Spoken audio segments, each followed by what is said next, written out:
Hello, I'm Carol Off. Good evening. I'm Chris Howden. This is As It Happens.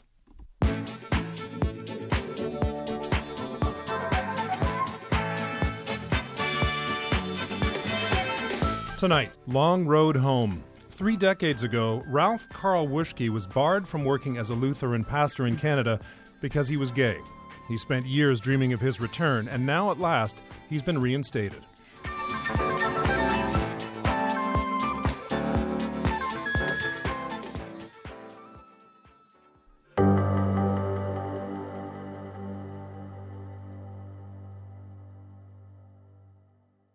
Ralph Carl Wushke has been a pastor for a long time, but for 30 years now he hasn't been able to work within his chosen denomination, Lutheranism. That's because the Evangelical Lutheran Church in Canada issued a statement against the ordination of LGBT members back in 1989, a statement that stemmed from Mr. Wushke's decision to come out as gay. But decades after that split, Mr. Wushke has finally been welcomed back into the fold. His reinstatement took place this weekend at Toronto's First Evangelical Lutheran Church, where he is now a permanent pastor. We reached Ralph Carl Wushke in Toronto.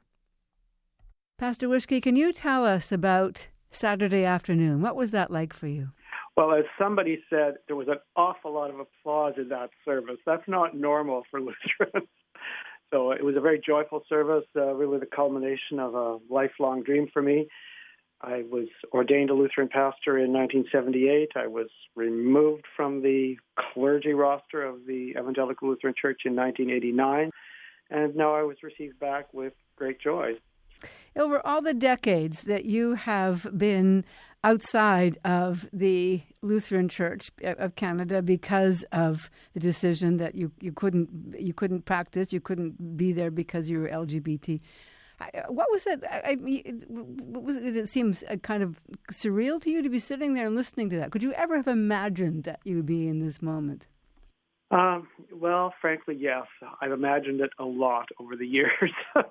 I never knew if it really would happen, but one of the turns of phrase that I've often used in conversation with, Lutheran officials and bishops is, do you think that I'll be able to die a Lutheran pastor in good standing? Like, that's, really all I would like. I mean, that would be enough. There were moments, people used to describe me back in the 80s. People would say, well, why are you so angry? Well, you just took away my right to make a living. Don't have a right to be angry. Over the summer, when it became clear that this was going to be possible and that I would be reinstated, every time I talked about it, I cried, like for months. I'd start telling people this was going to happen, and I'd start crying. By the time Saturday here at First Lutheran rolled around, some of the deep emotion was gone. It was just like, yes, we're here. This is what should be happening. Can you just tell us how you decided? Because you said you just was your right to make a living. This is more than just a job for you, wasn't it? I mean, when did you first know you wanted to be a Lutheran church pastor? Well, in some ways, I think I've always known. As my mother would tell you, when I was 6 years old, I lined up my 2 younger brothers on the steps in our house and started preaching to them and insisting that they say amen at the end of my prayers. So, that goes back 60 years. I had always had some doubts about whether I would go through it. As I became more aware of my sexual orientation, I, often felt like this is going to be trouble. Like, should I really go through with this? I thought, if I come out, this is going to be quite a challenge. And indeed, the night of my ordination was one of the biggest windstorms we've ever had in Saskatchewan. The power went out in the service. And I thought, this is just an omen for the storms to come. And indeed, they came. And tell us about what happened. How did the Evangelical Lutheran Church of Canada respond to your coming out? Well, in the late 80s, my coming out became a matter of public record in Canada. I organized some queer Lutheran conferences, and then proceeded to, meet with each of the bishops in our synods and, say to them, you may have heard I'm homosexual and I'm, a pastor in the church. I'd really just like an honest call where the congregation that's calling me would know that they're getting a gay pastor. That's all I want. And one by one, the bishops just said, this is not possible. And so they prepared a statement which described what their practice would be going forward, which was that self-declared and practicing homosexuals would not be eligible for ordination, and if already ordained, would not be eligible for call. What does that mean, not eligible for call? No appointments to congregations. You couldn't have a parish. You couldn't have a parish, exactly. I'm just picturing you when you were a kid and you were preaching to your siblings. And how painful was that moment for you when they did that?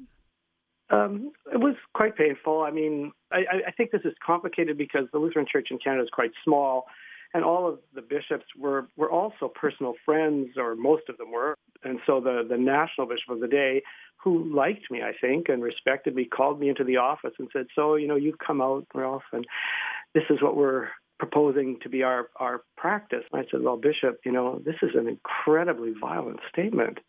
He said, "Well, this is what we're going forward with. That's the way it is." So even though we liked each other and had a professional relationship, he still, said these things that were very hard to hear, and that I then had to sort of work with in the subsequent years. Did you ever regret coming out?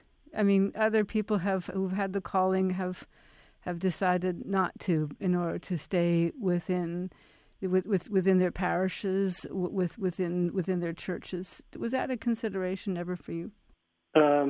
Once I made the decision, I've never regretted it. For me, everything turned on, one of the phrases from the Gospels, which is, "Whoever would follow me must take up his cross and come after me." That's the cost of discipleship. So for me, it turned on, what is the cost of discipleship? What is the cross that I'm supposed to bear? Is it to stay in the closet, or is it to come out and pay the price of being truthful, honest, and authentic? I chose the latter, and I've never regretted it. The Lutheran Church withdrew its policy against the ordination of LGBT members in 2011, and you have been reinstated now. Why has it taken so long? Well, for one thing, I was very happy in the work that I was doing in Bathurst United Church in Toronto. After I was no longer able to serve in the Evangelical Lutheran Church in Canada, I became a United Church of Canada minister. But two things happened. This past summer, the National Church Council created a facility for people who had formerly been removed to be reinstated. And I had open-heart surgery in the spring of 2019, so now I feel like a young man again and had all this energy for ministry, so that made it possible at the personal level. So now you have all this new energy from ministry. What are you going to do with it? Well, try to, serve faithfully. Our congregation is in the heart of the city, surrounded by Ryerson University. There's a safe injection site around the corner. There's poverty. The general public, I think, mostly associates the church with that kind of church that is rejecting, that is judgmental, that isn't warm and welcoming.